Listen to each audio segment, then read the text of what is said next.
we're on the verge of new understanding, targeting the agony of cancer, watching the brain's response to pain, zapping the spinal cord with electrical current. These are just a few of the 21st century weapons used against this ancient enemy. Pain specialists wage battle against chronic pain.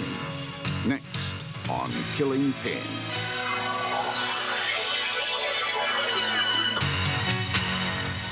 Okay, relax and take some slow, deep breaths. Look exactly where you heard it, sir. Pain. We can't survive without it. When we break a leg or cut ourselves, the pain system sounds the alarm. When we come too close to a flame, the pain system warns us of danger. But for some people, the alarm never shuts off. You can't remember what life is without pain? My bones are made of glass, and all of a sudden they are hit with a baseball bat. Like being stabbed with a hot sword. It's right out of your sight. The pain takes over, refusing to heal, destructive, cruel, sometimes without apparent cause. You know, I was ready to just lay in bed in pain for the rest of my life. Chronic pain is not a symptom, but a disease itself. I mean, I've had broken bones, and I've had babies, and none of it's like this. This just keeps wearing on you. It makes you old. Until recently, chronic pain has been a mystery to both patients and doctors. The mystery has led to misunderstandings. Because chronic pain is often invisible, people, including doctors, might say, the pain is in your head. The hardest part during those years was also having doctors tell me there was nothing wrong with me. Pain is in your head, real pain. Your brain filters your basic pain signals through feelings, thoughts, even your energy level. All these factors determine the pain's intensity. 21st century pain specialists understand this. They must be medical sleuths, ferreting out the sources of their patient's pain. Every time I have a flare-up and I'm feeling the level of pain that I feel, and I feel it in the exact same spot, I say to myself, how can I not find out what is causing this pain? It's right there. This body isn't so big. Vincent Prito is a busy man. Most days he's up before dawn, rousing his family for breakfast. No thanks to the team. It's all coaching, I think, this year, huh? And then out the door for the hour commute to his 60-hour-a-week accounting job in New York City. Well, good play. After a long day's work, he rushes home to coach his son's basketball game. Vincent is able to do all this thanks to new ideas about an ancient drug. Vincent is one of an estimated 40 million Americans suffering from chronic pain. To keep the pain under control, he depends on these pills. Without them, there'd be days he couldn't get out of bed.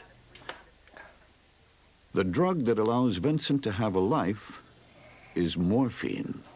I don't think I'm any different than someone who has to take a blood pressure pill for high blood pressure, someone who has to take some other medication, someone who's diabetic who needs insulin every day. I just have a different problem. See you later. See you tonight, pal. Don't get hurt. Vince's difficult journey to combat pain began one afternoon. I'll see you later. Meet you in the city for lunch, all right? Right. Okay, bye. I'll never forget that day, the day that ruined my life, so to speak. At least changed my life forever.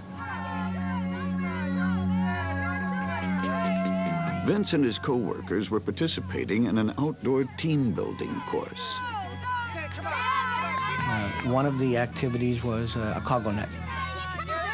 I proceeded up the net. There were 3 people on the other side, nobody on my side, and nobody holding the net. So when those 3 jumped off the net, it became like a rubber band. And I lost my balance, and I fell backwards. I felt like a pop in my back. And I had pain shoot down my leg. I guess 3 days later, I was up in the middle of the night screaming in total pain. My back, every muscle in my back was in spasms, completely hard as a rock. That's when Vince started the trek from doctor to doctor.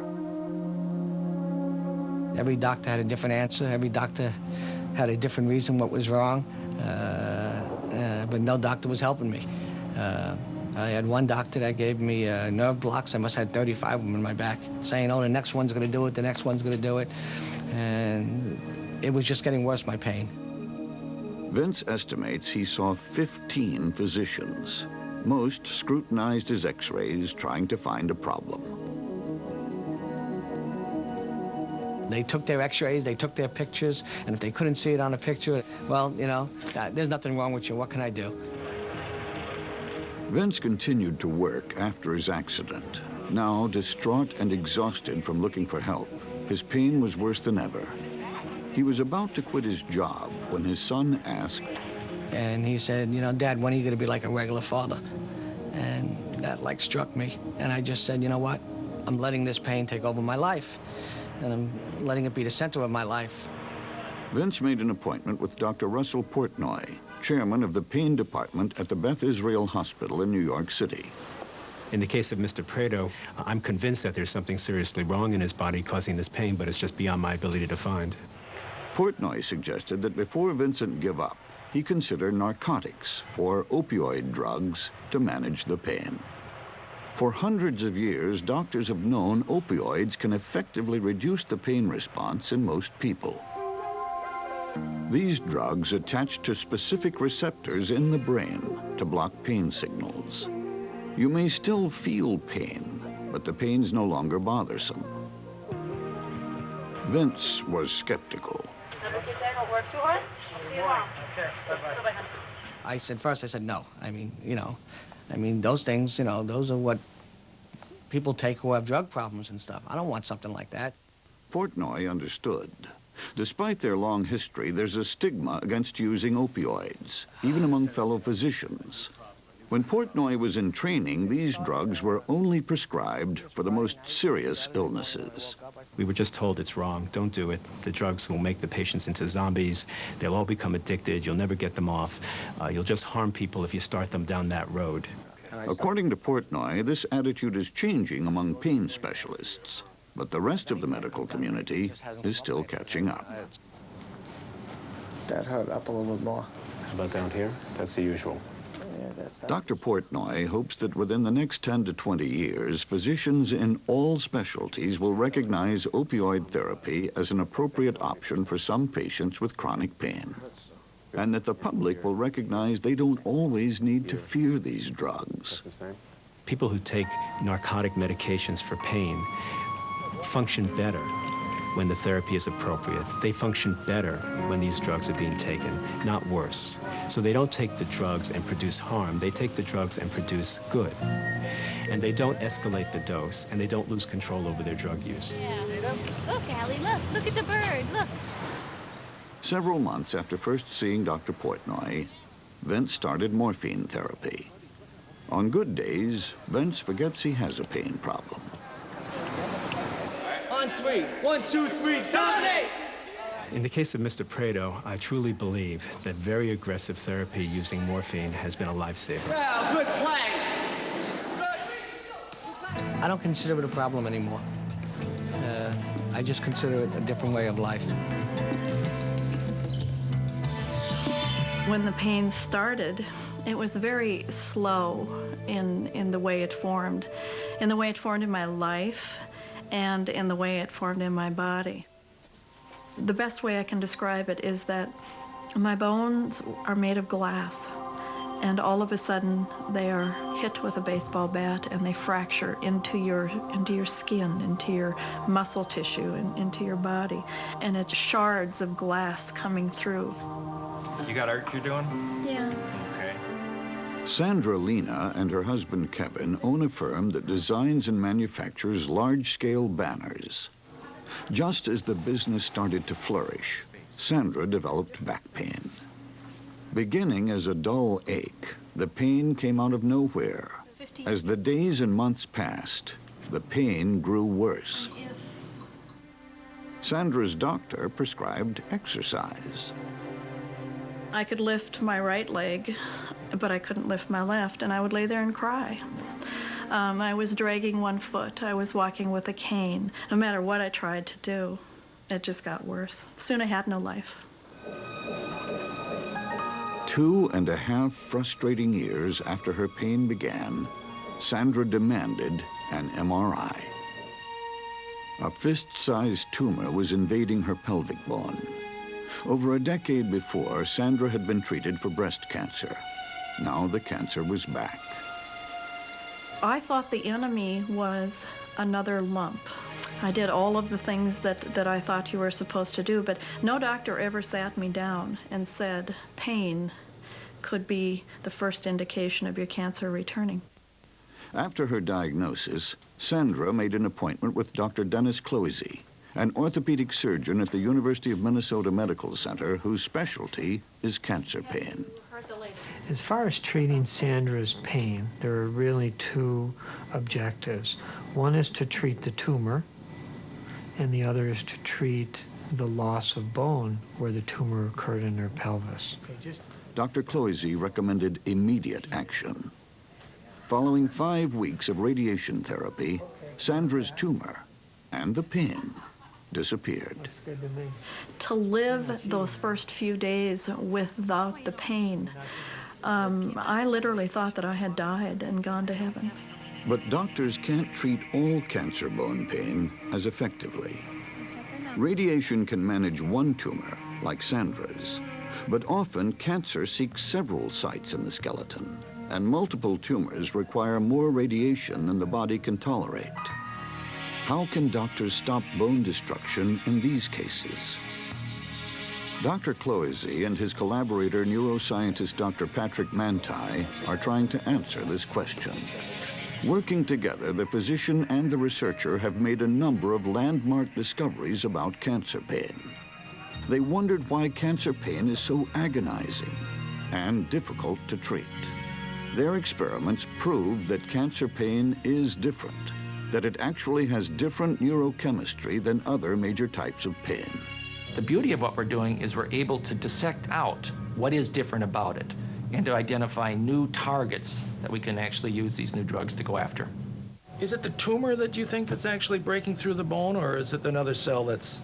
Manti and Cloisy have also targeted the cells that cause bone destruction, osteoclasts.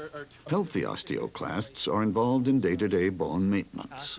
But cancer causes chemical changes in the bone, sending the osteoclasts into hyperdrive. Put simply, in the presence of cancer, the bone eats away at itself. We've been able to identify that the osteoclast is one of the principal cells involved in causing the pain. In Sandra's case, radiation treatment had stopped the osteoclasts and the pain. But the tumor left a hole where her bone used to be. Dr. Cloisy prescribed the best drug available to rebuild the bone. It would do its work in 2 to 3 months. Based on their research, Manti and Cloisy have developed an experimental drug, a molecule, that stops the diseased osteoclast in their tracks without radiation, and in just 2 to 3 days. It basically stops the bone destruction, which ultimately gives rise to the pain. The molecule is smart. Like other 21st century experimental drugs, it targets only the diseased cells, not the healthy ones. The molecule comes in, it binds to the osteoclast, it does not allow it to basically break down bone. So the bone stays intact, normal, the tumor's still there, but the pain is not there because the osteoclast is not allowed to shift into hyperdrive. The doctor's experimental treatment also reverses some of the ways lingering pain actually alters the nervous system. One of the most revealing discoveries of the last decade is that chronic pain can produce physical changes in the spinal cord and brain. Long after an injury has healed, the nerves may continue to send pain signals or make the body acutely hypersensitive to pain. Cloisy and Manti's experimental treatment reverses this process. People with these diseases, they don't die within 6 months anymore. Many of them live for 6 years, 12 years, 20 years. And if pain is there for that full 6, 10, 20-year period, that makes a major impact on their life. Sandra still has cancer, but with the pain gone, she's reclaimed her life. The only time I ever stopped living was during the pain years, the 2.5 years of pain. No one can be sure how long Sandra's current treatment will work. If the current regime stops being effective, the cloizy-manti experimental drug will be available to patients like Sandra in about 2 to 3 years. I got cancer diagnosed, and all of a sudden now I have my life ahead of me. Now we know what we're dealing with. I still have cancer, but I have my life, and it's the most incredible thing.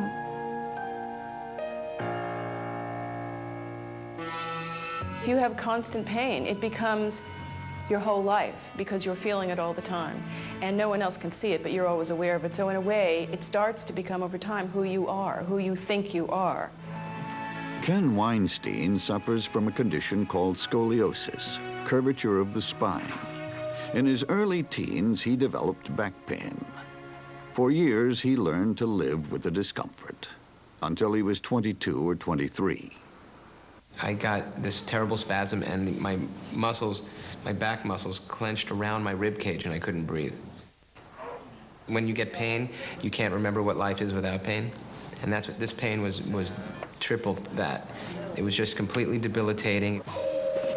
Ken, a publicist in the music business, became a new father and started his own business in the same year. I work with a lot of bands, and there's always a lot going on. The phones are always ringing. There's the dealing with getting the business, keeping the business, doing your job. He was aware that his back felt worse as the stress rose.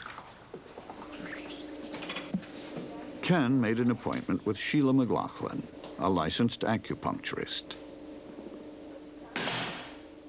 Acupuncture doesn't cure anything. What it does is it sets up a state of balance in the body. Allopathic medicine would call that homeostasis. And it's about helping it get there. Okay, I'm going to do general treatment to help relax you. Chinese medicine describes pathways of energy that run through the body similar to the way nerves or blood vessels do. These pathways of energy are called meridians. During acupuncture, needles are placed on meridian points to help stimulate energy flow. Acupuncturists believe pain is an obstruction of this flow. So if you obstruct the flow, then you're going to get pain. You're going to get inflammation. Things aren't moving through properly. So if you can open that up and balance it, it will circulate through properly and be harmonized. But it's not pain. According to Ken, the treatment is soothing. When you think of a needle going in your skin, you think of a great deal of pain, and this is not pain at all. But I mean, you feel the prick of the needle, but then you're immediately taken over by this sort of electronic sensation. It's like the meridians are talking to each other or something. Well, one of the more important things I think about acupuncture that it does in terms of disease, it helps alleviate stress. So the outside part of stress in their lives does not change, but what it will do is it'll help change their relationship to it, how it affects them and how they feel about it. From a Western perspective, we don't fully understand how acupuncture works. Experiments show some acupuncture points release endorphins, which in turn help reduce pain. The Western mind thinks of proving things, and the Eastern mind more thinks of doing it, and over time you see how it is, how it works. So it's more of a narrative. So you can never, I think, exactly break down how acupuncture works in that way and prove it in that way. But in the 21st century, the main concern among patients is not how it works, but whether it makes them feel better. Acupuncture relieved Ken's pain, but only temporarily. Sheila guessed he might be undoing the effects of the treatment by re-injuring himself in between visits. So she sent him across the hall to her office mate, Hope Gellerman, a certified Alexander Technique teacher. What happens when people are in pain is there's a whole kind of cycle that happens. The pain will trigger muscle tension. The muscle tension then feeds back into more pain. I think acupuncture works very well with Alexander technique, particularly in cases where there's pain that has to do with postural misuse. Sheila believed that Alexander training would teach Ken ways to prevent the repeated small injuries caused by the scoliosis, bad posture, and tension. Kenny needed something to do to stop worrying about the fact that he was going to be hurting his back all the time. Okay, so I'm going to take your head, not your neck, okay? Hope begins each Alexander session with gentle manipulations focusing on head and neck alignment and breathing. Then she moves on to exercises that complement the normal activities of each student. Okay, phone. You see, if your phone is farther away than that, you see you're going to lose your back support. Right. Do you see how that? She was strengthening my back. She was putting Alexander technique into my daily life so I could sit properly at the computer, so I could walk better. I think, Hope definitely changed my life. There's no doubt about it. More changes were coming. When Ken and his wife Lisa discovered they were having a baby, Sheila and Hope helped the couple prepare for new life. I knew I was going to have a large weight that was going to shift my center of gravity, and I saw a lot of women in pain holding their backs, walking around, and I just did not want to feel like that. Okay, so you can kind of see what's going on with your back when you look in the mirror. Lisa discovered Alexander technique not only relieved her lower back pain, but also helped her avoid neck pain, insomnia, and migraines, discomforts many pregnant women learn to expect. And often that their doctors tell them, well, that's just part of pregnancy. Sheila also helped Lisa and Kenny deal with another pain issue. The acupuncture was a great way to keep me calm during the pregnancy and sort of keep me focused on my new role in life. Before delivery, Sheila taught Kenny to use meridian points to help Lisa through labor. Kenny used the tips of his fingers to perform acupressure on the meridian points. Without help from epidurals or any anesthetic, Lily was born. I think no matter what, you're going to feel the pain of labor, but just knowing that you can try to help out. Pain management, I guess some people call it, that you can help further it along or shorten the amount of pain during the contractions. It was incredibly helpful to know that I had a resource. Lily Weinstein is now 5 months old. Ken and Lisa's new challenge is to learn how to lift, hold, and carry Lily without hurting their backs. They just love to be held, so you're walking back and forth and holding her, and your arms are getting tired, and you're asymmetrical all the time, and so you have to learn to compensate. Lisa would like to pass on all she has learned from Sheila and Hope to the next generation. I think one of my main goals as being a mother is to help her learn that she can heal herself. Sheila and Hope represent another 21st century approach to pain. Pain specialists advocate the use of interventions other physicians may consider to be alternative or complementary. If acupuncture can actually help the body to get better by itself, I think that's an optimum way to heal. And I think that is possibly something that will be really important in the 21st century, that to help people get better by themselves, to help them participate in their own health care. We drive out through the country, and I would see the old cemeteries around there, and I would look and I'd say, well, at least they're not hurting. The body's own electricity helps convey pain across nerve endings, over to the spine, and up to the brain. Like acupuncture, evolving medical technology exploits this system, so that rather than prescribing drugs or other therapies, some 21st century physicians use doses of electricity to treat chronic pain. Susie Arbogast and her husband Bob were on a camping trip when she came down with a blistering burn-like rash. It was like being stabbed with a hot sword. Susie spent the rest of their trip huddled in the corner of their camper. Susie had shingles, a disease that strikes adults when chickenpox virus, dormant sometimes for years, awakens. The condition may go away on its own, but in this case, the disease obstinately established itself in the nerves of Susie's spinal cord. It was a screaming pain. It would make you, I really would want to scream. In fact, I did. I would have to hold my mouth shut and go, With Susie Arbogast, her pain was in her shoulder. There were damaged nerves that had stimulated her nervous system, and there was a specific part of the nervous system, the sympathetic nervous system, that had become aroused. And our job was to turn that off. Susie's doctors referred her to Dr. Scott Fishman, Chief of Pain Medicine at the UC Davis Medical Center. Does that feel funny when I touch it? No. Or is it numb? No. It's numb. Yeah, I mean, you know, you had one of the worst cases of zoster I think I've ever heard of. And there's no question that in the time that it wasn't treated, the nerves were damaged. Oh, yeah. Dr. Fishman started Susie's treatment with oral medication, then proceeded with a series of specialized nerve blocks to quiet the inflamed area of her upper shoulder.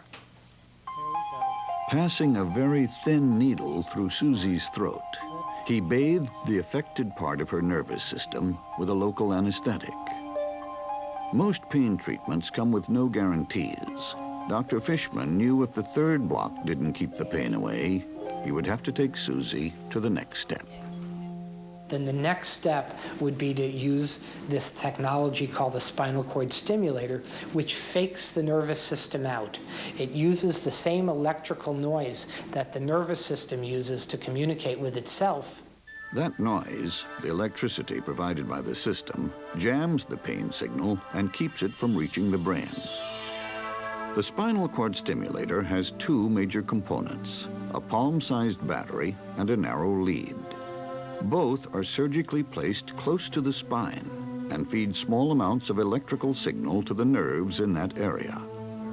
It's the same principle as rubbing your elbow after you've bumped it. The sensation of rubbing overrides and confuses the signals of pain. Unlike Susie Arbogast, Connie Page suffers from nerve damage of an unknown cause.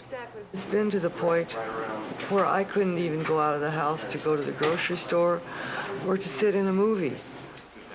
It causes burning pain in her feet that radiates up one leg. It has just been off the wall, and the medications that they've poured into me either haven't worked or have made me very, very sick. Connie has decided to try the stimulator. But before a battery is implanted long-term, stimulator candidates like Connie try the system temporarily. Dr. Karen Pantazes, an anesthesiologist, performs the trial. Spinal cord stimulation is hopefully at least 50% effective in at least 50% of the patients. Yes. You're going to feel some numbness going into your back, but it's going to be a little bit sharp. After she is lightly sedated, the doctors give Connie a local anesthetic. I'm going very, very slowly here. There. Okay, I'm in the epidural space. Connie, you doing okay? Fine. All right, the worst part in terms of placing the needle is over. Dr. Pantazes and her colleagues adjust the electrical feed and begin testing Connie's response to the first small jolts. Wow. Okay, what, is it in your right leg? My right foot, my left foot, the right leg. Connie's almost ready to go home.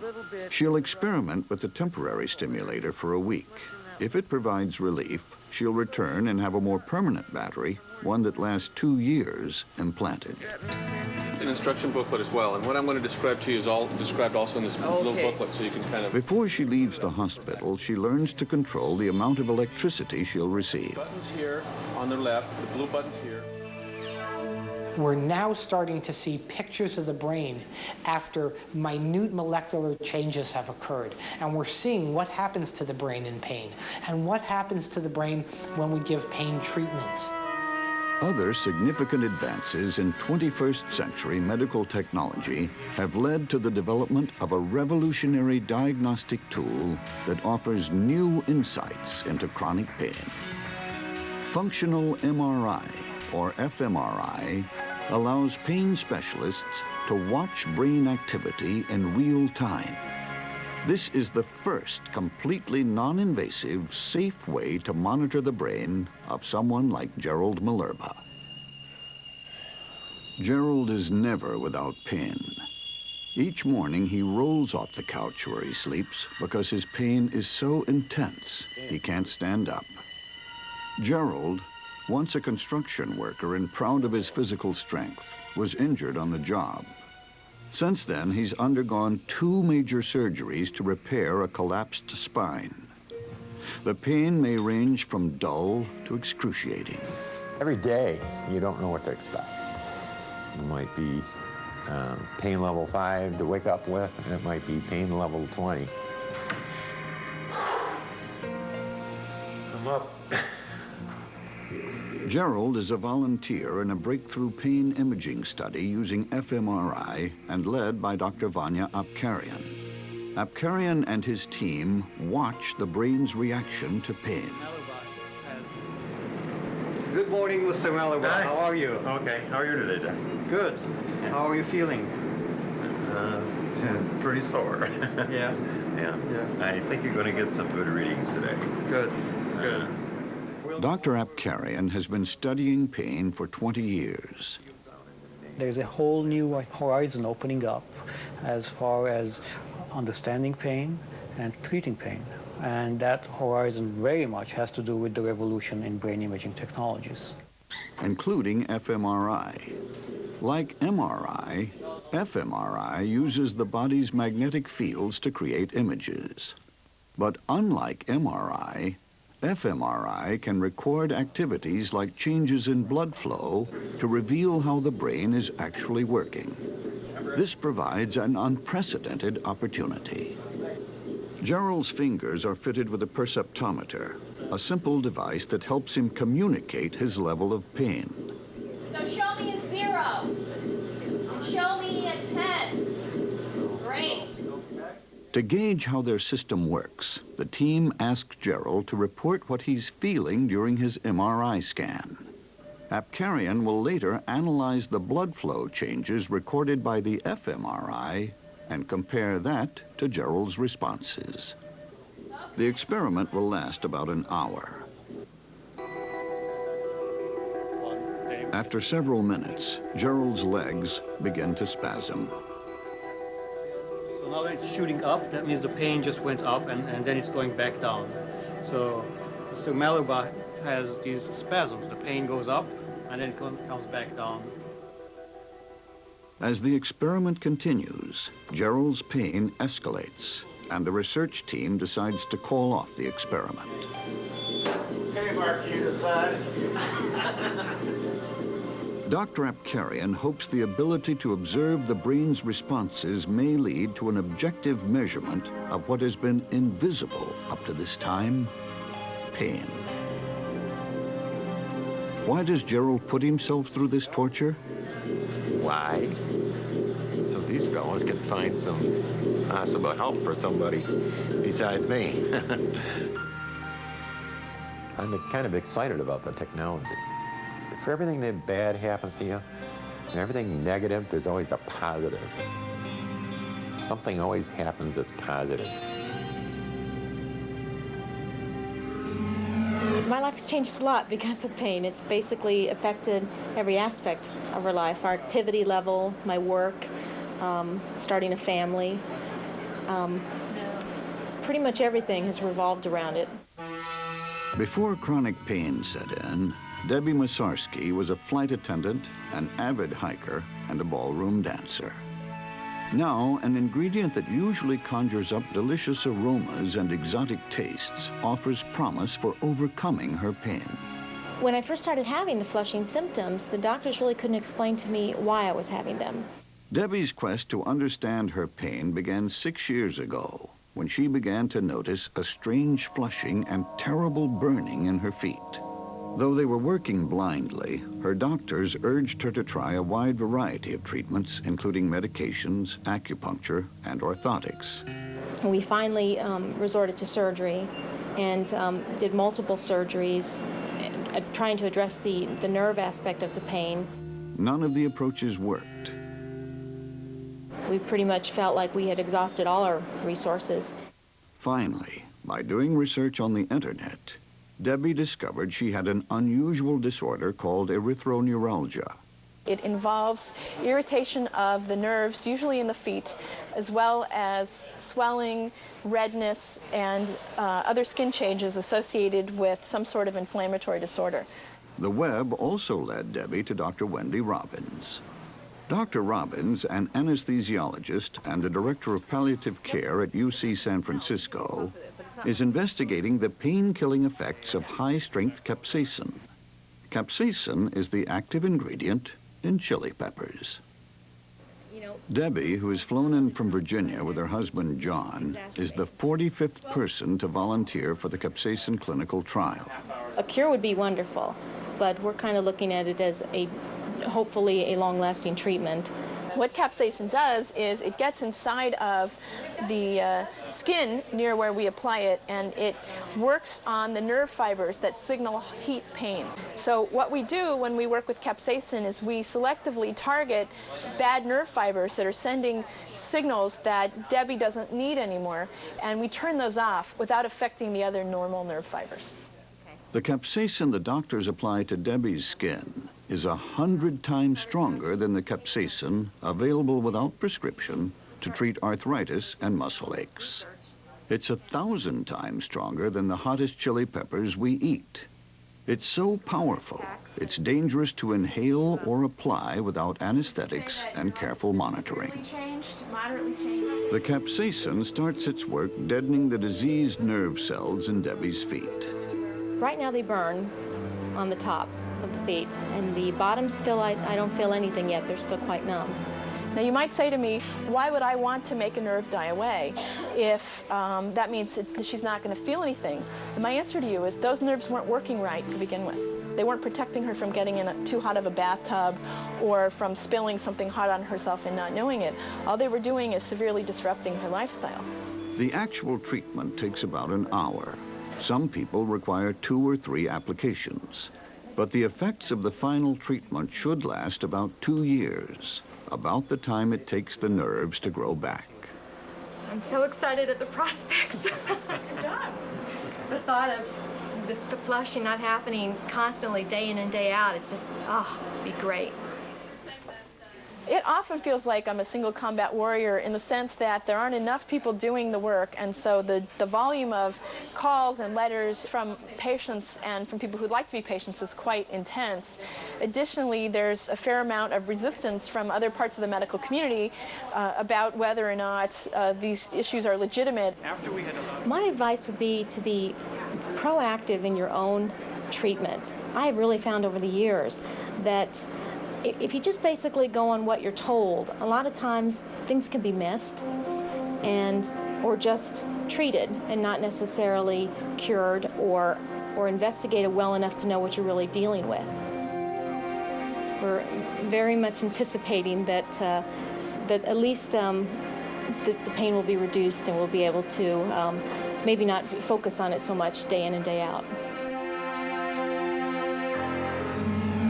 Think of the last time you had a headache or a toothache, and imagine that's 24 hours a day, 365 days a year, forever, because you're not going to die from it. Okay, what's that like? Despite progress, our understanding of pain is still limited. There are times when even the best doctors cannot take away the pain. Then the only option is to learn to live with it. It's Monday morning, and a group has just arrived at Boot Camp for Back Pain.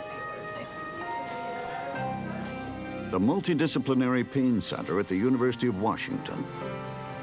This is what our day is supposed to be, and each of our names are here, and Meet the new recruits. so we have Bill Weingartner, Lonnie Streggy, and Charmaine Stark.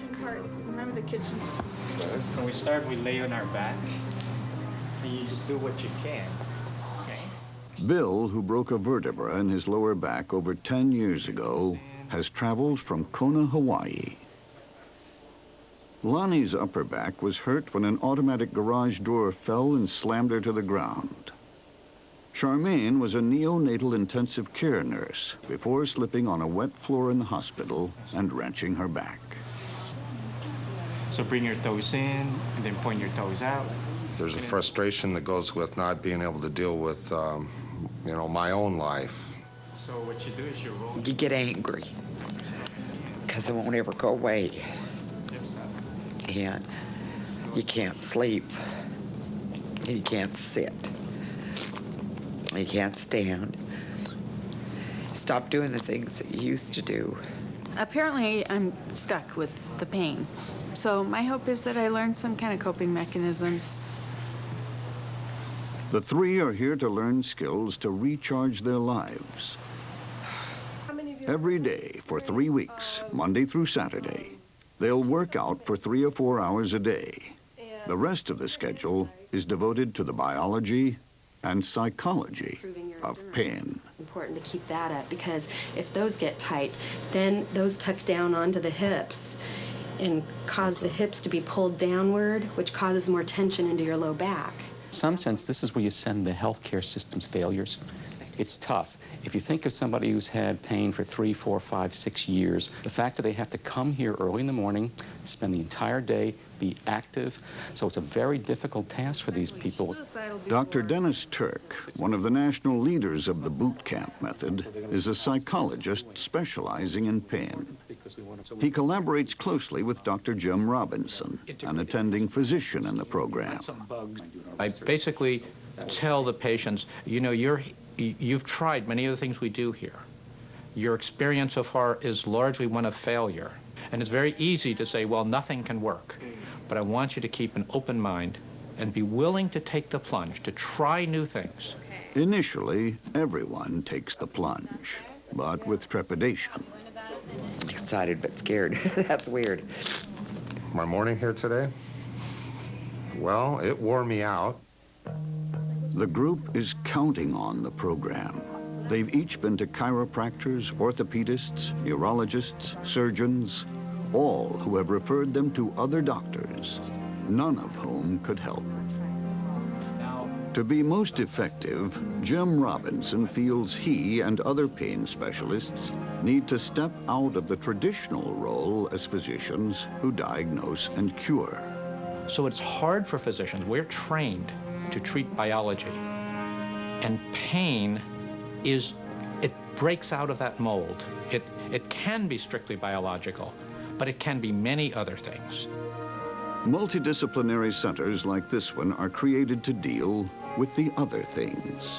When you come in here, you feel like you are in a pain oasis, and you have cronies with you that are like you, and then the people here understand more of what's going on. A team of psychologists, nurses, occupational therapists, physical therapists, and physicians work together, focusing on Charmaine, Bill, and Lonnie for the next 3 weeks.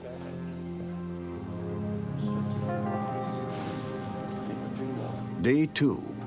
It's 9 a.m. and the group starts the day in stretching class. One of the hallmarks of this program is to push through pain. I'm tired and I'm sore because other muscles got worked yesterday that apparently haven't been working. I'm still hopeful. And then there's a little bit of concern because, you know, you only go up from here, you don't go back. Because something hurts doesn't mean it's harming you. A lot of physicians, a lot of physical therapists are used to, if it hurts, don't do it. And the philosophy here is that we've made sure we're not going to make you worse, but you're going to be using muscles you haven't used in a long time. So don't be surprised if it hurts. By the time the group graduates, exercise will ease pain rather than aggravate it.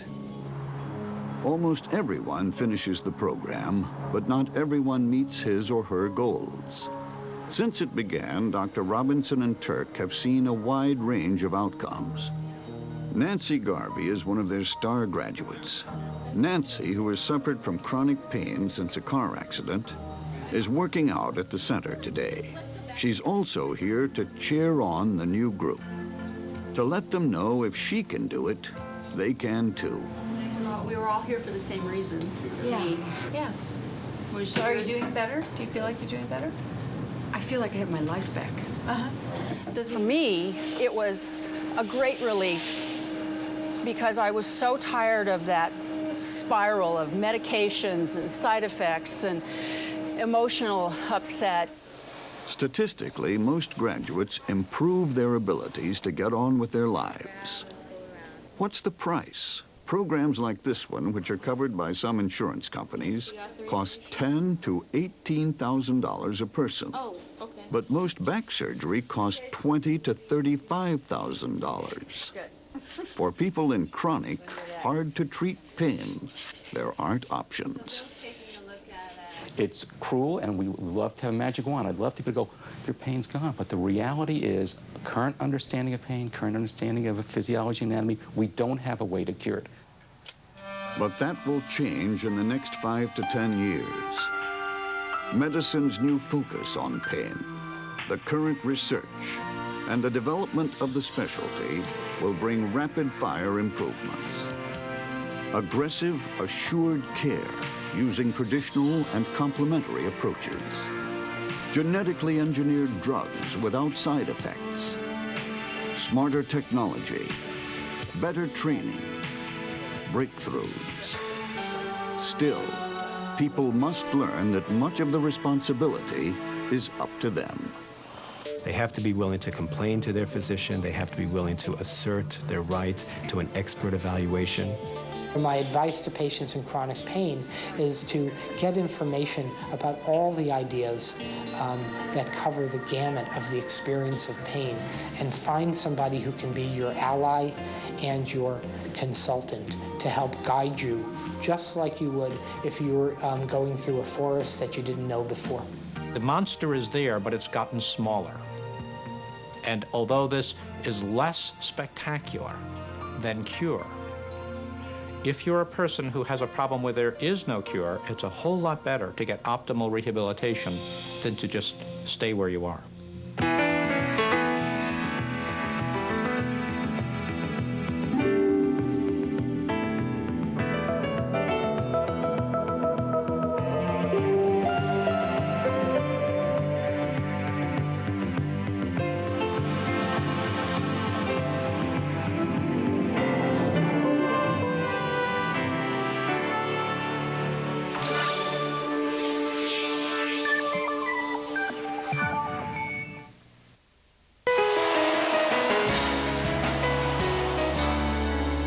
ערוץ הבריאות, פותחים ערוץ לחיים.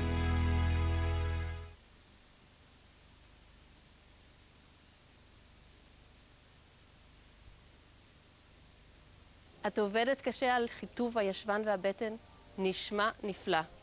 אבל אם לא תחזקי את שרירי רצפת האגן שלך, את עלולה בהמשך לסבול מדליפות שתן, וזה ממש לא נעים. ומה איתך? אני יודעת. אתה מרים משקולות 6 פעמים בשבוע.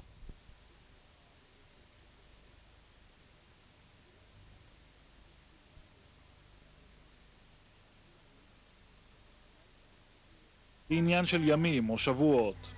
את המסע החלה המשפחה זמן קצר אחרי הלידה, כאשר התברר שלבאסם התינוק יש בעיות. אז קרתו לו את המעידק. קרתו לו כל המעידק, נשאר לו 12 סנטים. למחרת הרופאה קראת לי, אמרה לי, אתה רוצה לחתום על עוד ניתוח. מה קרה? אמרת לי, יש לו גם במעי גץ. צריך לקרות לו עוד קצת. ההזנה הממושכת דרך צינור פגעה בכבד. הדרך היחידה להציל את חייו של באסם הייתה השתלה מורכבת וחדשנית במוחלפים הכבד המעי והלבלב. בדרך היה צריך לגייס סכומי עתק. אז אמא שלו רוצה להשתיל לו. בסדר, להשתיל לו. אומר לנו, זה עולה $1,000,000. ואני עם $1,000,000 אין לי $5. את יום הולדתו השני חוגג באסם בבית החולים, כמעט שנה אחרי שהגיע לאומהה. הניתוח אומנם עבר בהצלחה, אבל אז התחילו הסיבוכים. זיהומים ודלקת ריאות כמעט הכריעו אותו. שבועות הוא בילה במחלקה לטיפול נמרץ, אבל בסוף ניצח.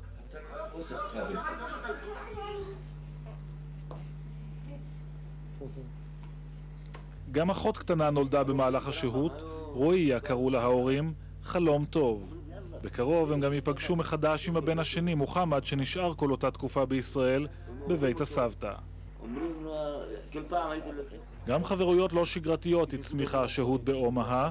הקהילה היהודית המקומית נרתמה לעזור למשפחה הערבית, בכסף, הסעות, תרגומים, ולא מעט תמיכה נפשית. באמת, אם הייתה המשפחה שלי, לא הייתה עושה לי מה שאתם עשיתם, מה שעזבתם. אז צריך להודות על האמת, שבעצם הייתה מיד נטייה לאמץ את המשפחה היהודית, והיו קשיים בהתחלה עם האימוץ של המשפחה הזאת. משפחת סוויסה כבר הפכה ממש חלק מהקהילה היהודית הזעירה של אומהה. כולם מנסים לתת תחושה של בית למשפחה, לפנות לה כמה שיותר משאבים למאבק על חייו של מיכאל. מיכאל מוזן דרך צינור, מסתייע במכונת נשימה ומתקשה בדיבור בגלל המכשירים.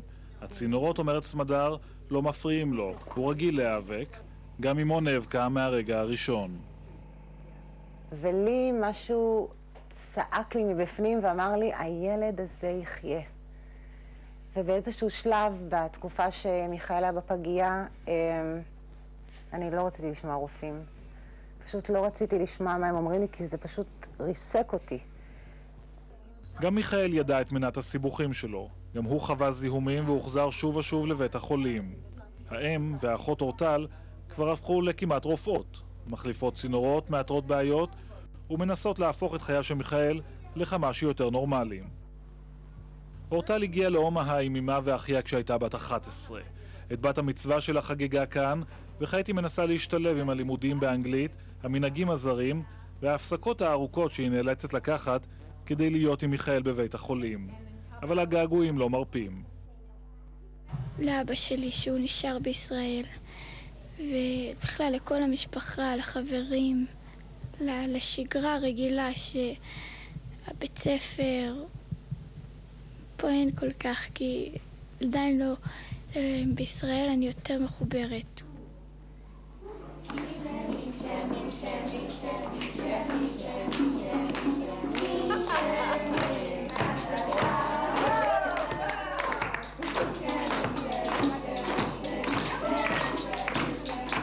גם את אורטל לקחה הקהילה היהודית תחת כנפיה. חברות דוברות עברית גויסו למשימה, בעוד ההורים והמורים מנסים את השהות לנעימה, אולי גם מועילה. קיבלתי טלפון ב-11 בלילה ממנה אם אני מוכנה לבוא להשתלה. כי השתלה פתאום קורית, פתאום יש תורם, ולא הכרתי את המשפחה, קצת עזרתי עם הסעות של הילדה הגדולה קודם, ובאותו לילה הכרנו. היא באמת התגייסה, והיום אני חושבת שהיא מרגישה מאוד נוח, שזה באמת היה מהפך מדהים. עזרה נוספת מספק שירות של אחיות המבקרות בבתים וכבר הפכו לחלק מהמשפחות. זה שירות שאינו קיים בישראל והעיקרון מאחוריו פשוט, להימנע כמה שאפשר מלהביא ילדים אלה